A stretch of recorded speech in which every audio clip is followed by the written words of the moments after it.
so this is our eroded roadway. Uh-oh. So we've got pretty sandy soil right here.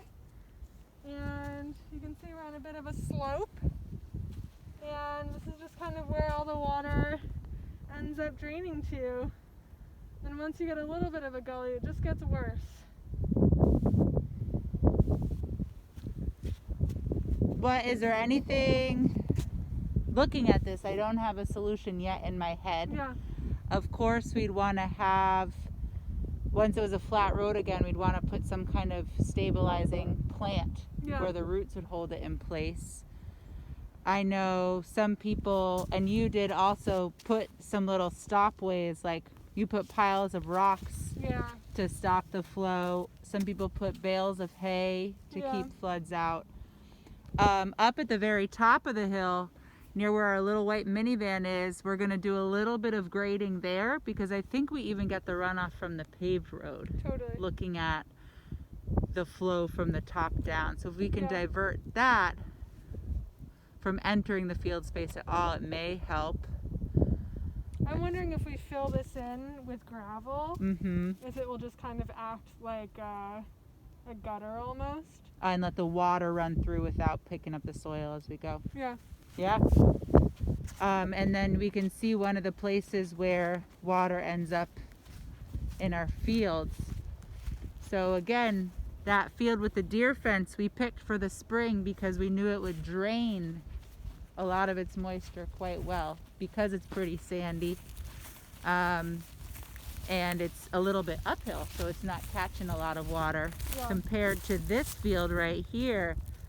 Uh-oh again. And this is a really interesting part of the farm because behind we have a lot of glacial till soil, Paxton loamy sand, with not very much good drainage material underneath it. So we get a lot of lateral movement of water down the hill. And then as soon as it hits this area that we're in here, the water is the soil is a lot sandier. So it can kind of infiltrate here, but you can see that it's just a ton of water that it's receiving and trying to drain out right now. And right behind the kind of brown, muddy, puddly front part, we've got a strip of rye cover crop, which is slowing some of the water down. And then beyond that, that's our little lowest point, a little swampy bit. So the water will ultimately end up there. And even beyond the swampy bit, we'll go see how close we are to the Fort River.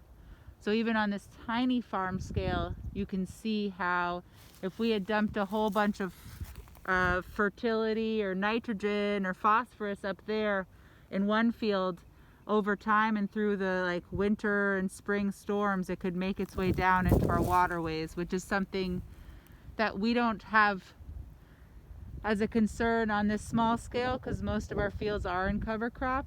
But thinking about zooming out and agriculture as a big picture, that definitely becomes a problem over time and has.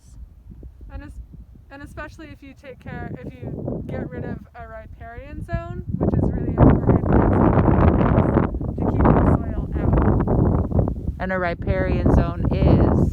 It's like brushy bits. You can see our trees there, unmowed grass. You could put clover in a riparian zone. Basically, if you leave alone, you don't try to grow there, and you just let the plants do their job of filtering things out from the river. Cool. Let's go to the next spot.